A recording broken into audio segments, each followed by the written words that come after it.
Okay, we're going to be finding the antiderivative or integrating this function.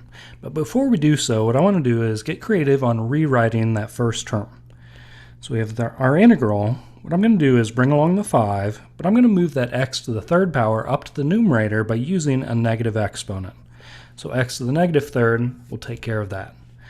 Next, I'll bring along the next couple terms. We have 7x, and that's to the first power, plus 4, and I'll bring along my dx.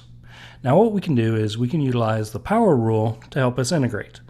So we're going to bring the 5 along, then we'll have an x.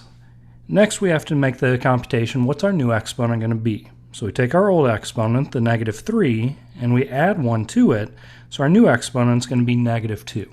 Now the other part of this power rule is our new exponent, we want to divide by that. I'm going to go ahead and put it underneath that constant in the front because it's a constant as well. Next, we'll move to the next term. We have 7 comes along. We'll have an x, but now we have to figure out our new exponent. Again, the power rule is going to help us out. Old exponent, we add 1 to it. 2 is going to be our new exponent. But remember, we always have to divide by that new exponent. Finally, we have the 4. Well, what we want to do is have 4, and we'll also include an x with this.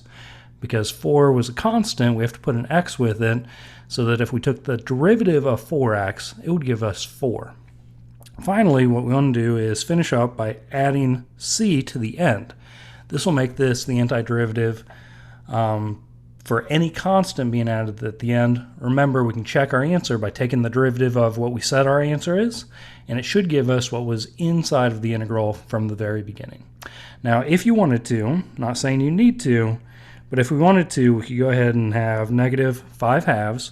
We could move that x to the negative second back down to the denominator and make it a positive exponent if we wanted to.